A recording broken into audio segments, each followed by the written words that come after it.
If you're not new, welcome back. This video is going to be kind of a tangent. I think this video is going to be kind of just an instruction on how I figured out this way of life, being free. You know, I get to look back at this and be like, you know, this is what I said, this is what I believed in. How far did I take that? Like, I just want to talk about how to free yourself, how I freed myself, what that looked like. And yeah, I don't think too much I want to say. You know, I'm already on this camera looking a hot fucking mess, hair not done, shit not done, period. Only thing did is my eyebrows down. So face, always though, face, always though. Now, on a really serious note, I just think a lot of people, especially at this age in our 20s, we're just trying to figure out. Like freaking out. She was like, oh my god, I don't know what to do. Because no one really has an instruction book.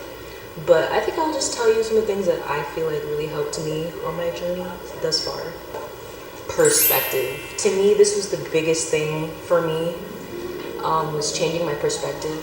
Like, if you had met me from 2024, the beginning of 2024 and before that, like, I'm completely opposite today. Like, I'm not even close to what I used to be.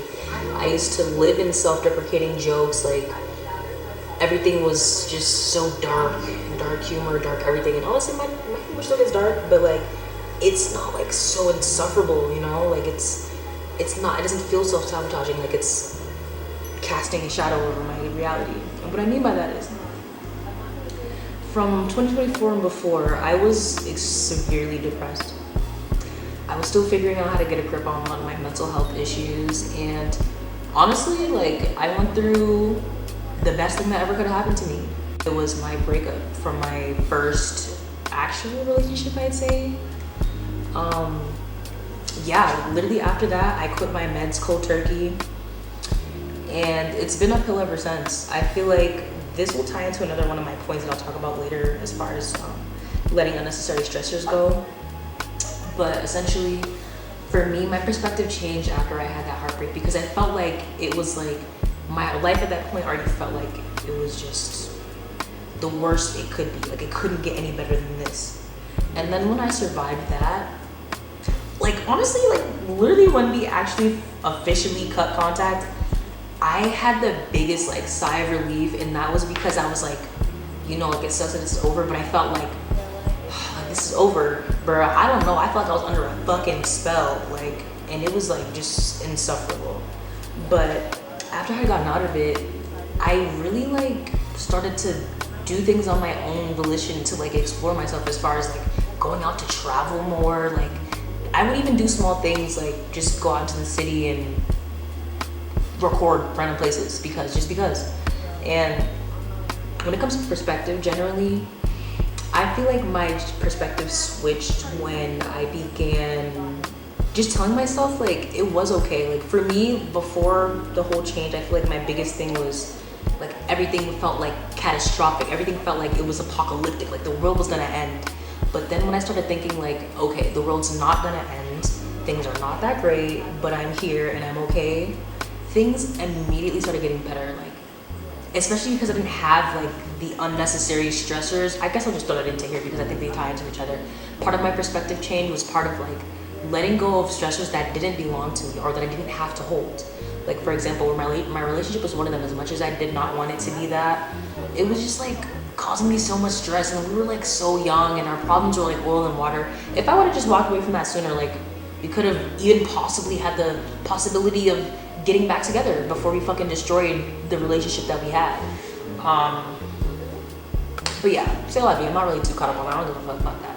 But, you know, it's just, after being able to walk away, it felt like, okay, this felt like the worst thing in the world, but I'm still alive. And that really changed my mindset going forward. It felt like, okay, I can go through the things that feel like the worst and still be okay. And in fact, come out better.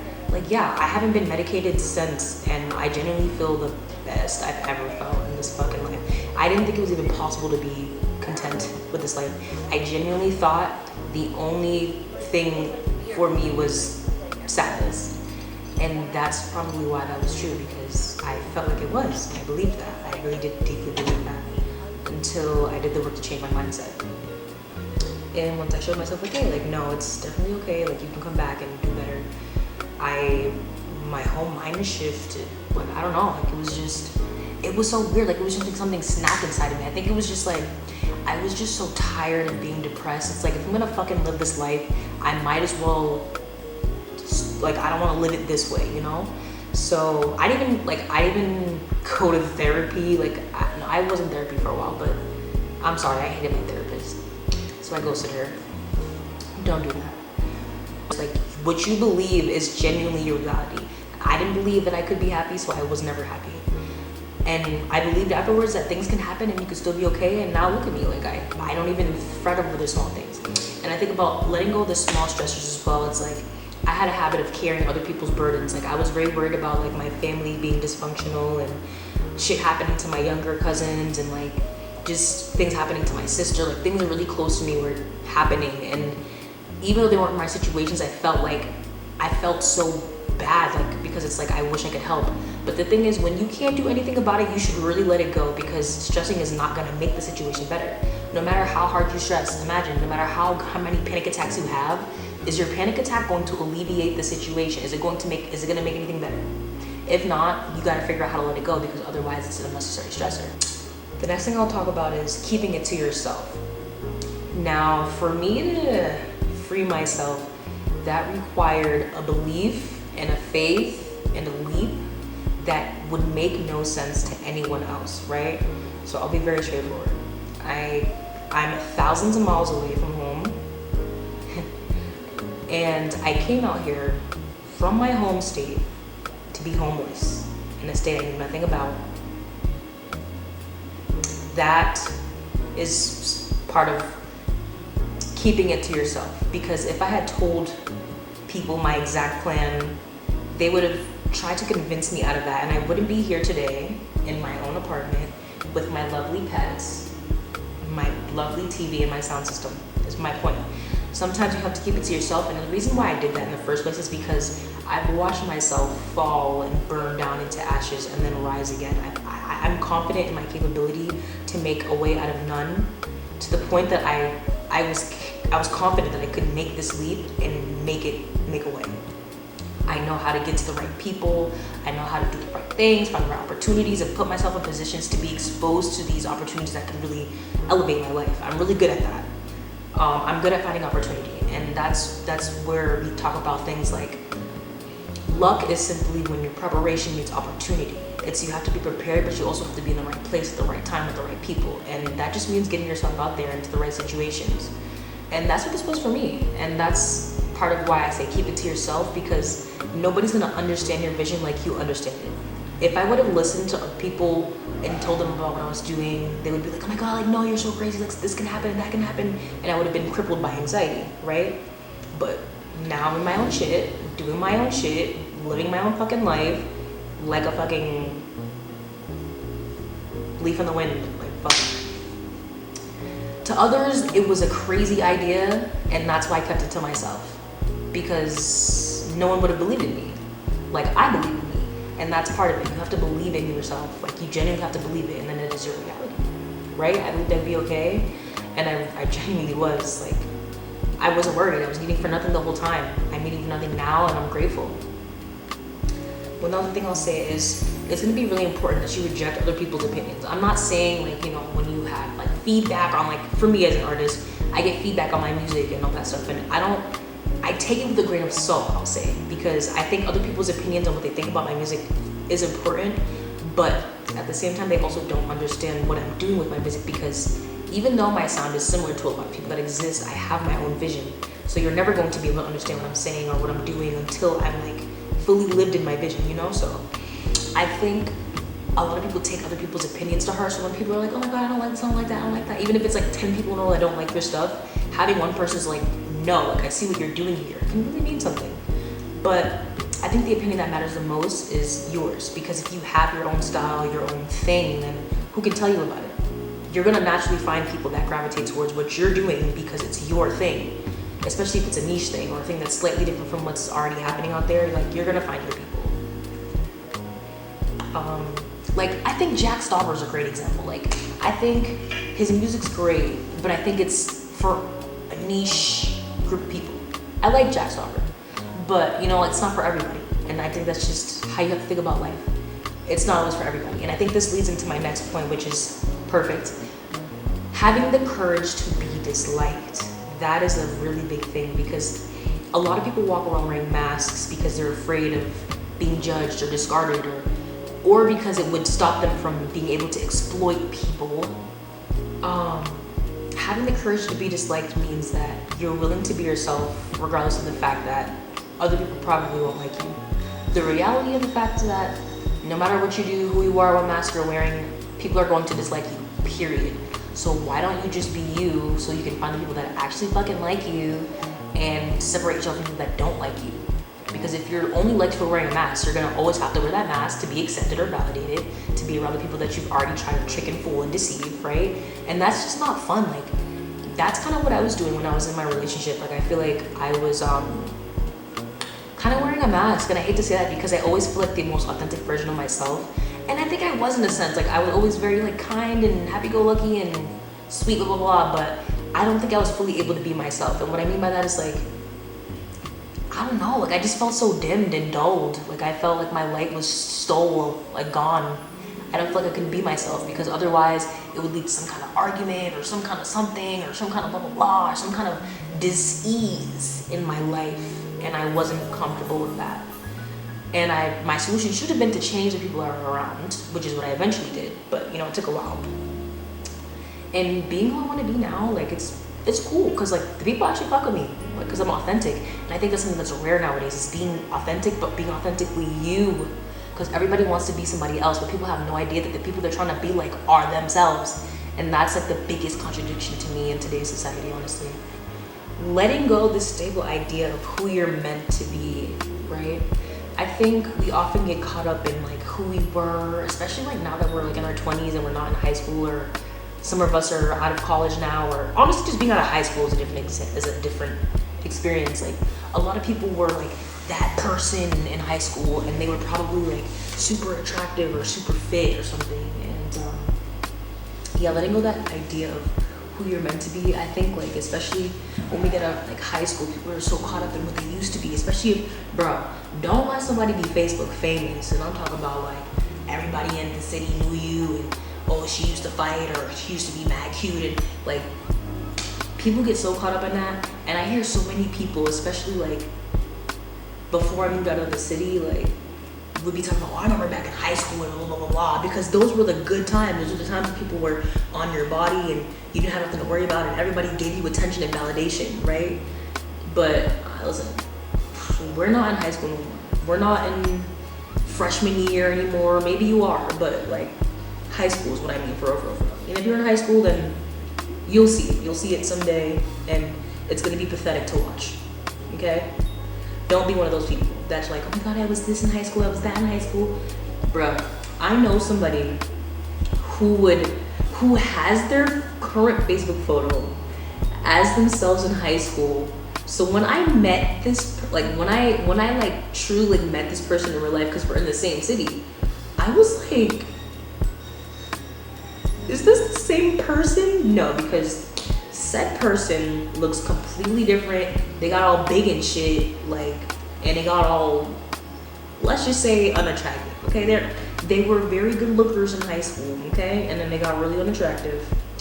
And to me, like, even just having your profile picture as you in high school is an example of like holding on to what you used to be. Like, bro, that's not you anymore. Change to who you are. And I understand, like, that exemplifies like the shame that you're carrying around your transformation, because you're not receiving the same validation, you're not receiving the same like attention. And unfortunately, that's like currency in our today's societies. Attention is currency and all that other shit. And it's sad. But you need to let go of what like stable idea of who you were. Like, you're not who you were anymore. You're not even who you were yesterday, honestly. Like, who you need to be today could be completely different than who you need to be in 5 years. Because things happen in life. Different versions of yourself call for different seasons, different reasons. Like, honestly, who I was a couple of years ago is completely different from who I am now. And I do feel like who I am today is who I would have needed when I was younger, But like I just wasn't there, and that's just the reality. I can't hold on to what I used to be. I can't hold on to any of that. For me, in my situation, who I used to be is not somebody that I want to be or hold on to, period. But like, I would say for me, it was who I was comfortable with, though. That's what made it so hard for me to change my mindset, is because even though it's not who I wanted to be, like, it's just what was normal for me, what was familiar. It was more uncomfortable changing than staying the same. But when you let go of who you're supposed to be or what you were or whatever the fucking case is, you give yourself the space to become anew in whatever way that makes sense for your current situation. Like, for me right now, yeah, I had to let go of being depressed. Like, my identity was being depressed. Like, the self-deprecating jokes and the never really hanging out with people, going out. Like, you know, like, it was just, that was just me. Like, you could expect that from me, to be inside and to be quiet, but to be cool when you come around, and self-deprecating.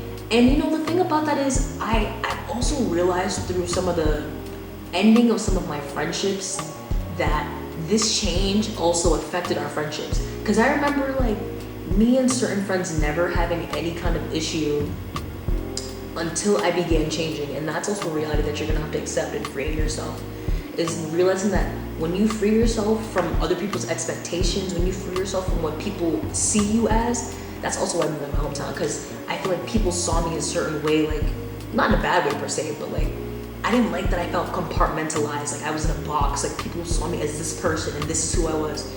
Nah, I'm too fluid for that. And I just had to go, because it's like, I'm not gonna be forced to be in this box. I'm not gonna be forced for you to, it just feels like I can feel when people expect me to be a certain way. I don't like that. Letting go of like being depressed and that being my identity, that also affected my relationships, because I had friends who were similar in that sense. But that for me came from a place of low self-esteem and low confidence and not really being willing to be just like shit like that, having a mask. And the exact friends that I lost were that way. And then when I started changing, they started doing weird sneaky shit. And it was just disgusting, first of all. Like, I was just like, ooh, yeah, this ain't gonna work. And I realized that all the other friends that were part of my life that had made this change as well, to be like more confident and loud and bold, you know, they also stopped being friends with these people. And it was just very telling. It's like, you can see where people are based on how they grow and who they grow with, you know? So the friends that I was able to kind of keep in my life, and the friends that I had lost, I'm like, because we were all mutuals, really. It was just like, it was just kind of to see who they're, yeah. Anyways, let go of the stable idea of who you're meant to be, because you're meant to be somebody different all the time. You know, you could be super giving and caring this season, and then you have to be selfish in the winter because you're surrounded by people who are just looking for opportunity rather than genuinely what you're here to give out. I don't know. But yeah, awareness. For me, that was a really, really big one, you know? Awareness is really big for me. I think me being very caring and nurturing, I always had this thing about me that was like, I'm willing to give people grace and mercy. And that's something I'll never stop. I'll never stop giving people grace and mercy, depending on the situation, of course. But I mean, it was in a sense that was kind of blinding. It was like I could see somebody who was obviously like a terrible, terrible person. I'd be like, I can fix him. And we all know somebody like that. I can fix him. I can fix her. Like, bruh, use your discernment. Not everybody deserves your grace. Not everyone deserves your mercy. And I think it's about being aware. Because, you know, the thing I say is like, when things don't work out, whether platonic or romantic, like, it doesn't have to be nasty. You know, you don't have to stop being you or caring or loving just because she doesn't work out. You just have to be careful and selective, because there are people who deserve that energy and people who will reciprocate that energy. But that really just comes down to you being able to figure out what kind of people should you be letting around, you know? How did I free myself?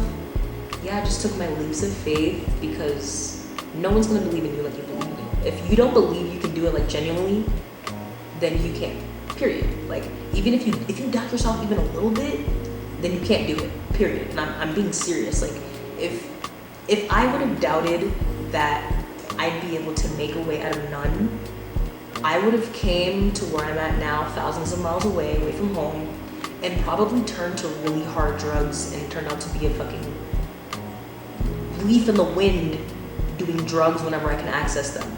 And that's no judgment to anyone who's kind of on that path right now. I think everyone is different. And I pray for everybody who's struggling with things like addiction, because it's a very serious thing.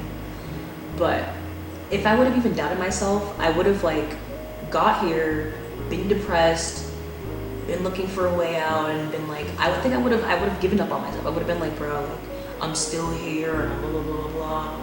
But you know, I kept putting in the work and showing up every single day. And honestly, you can only get so many no's until you get a yes.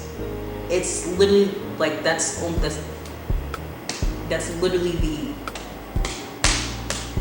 there's no other way. Not everyone on this planet is gonna say no. Somebody is going to say yes. Okay? And the only way you fail is if you give up.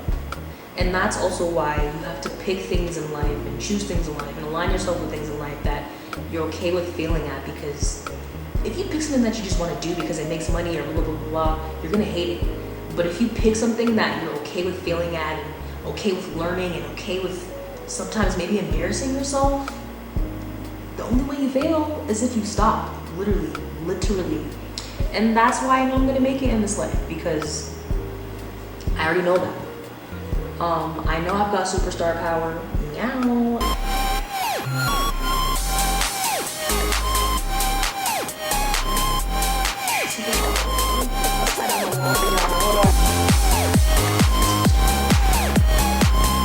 But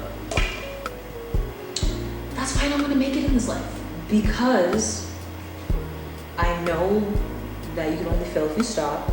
I already know that I'm in this world to create, to enlighten other people and how to free themselves. And I think the way that I'm meant to do that is by being myself at the ultimate extent. I want to create my music and create whatever I feel like creating at the time and inspire people. Like, I think doing my own thing inspires people to do their own thing. And I've seen it. I've seen it in the hating ass nigga that was up in my shit complaining about what the fuck I got and hating on my shit. And I remember his exact fucking words talking about, oh, even just being here, like, it's cool, like, you know, like, it makes me want to get my shit.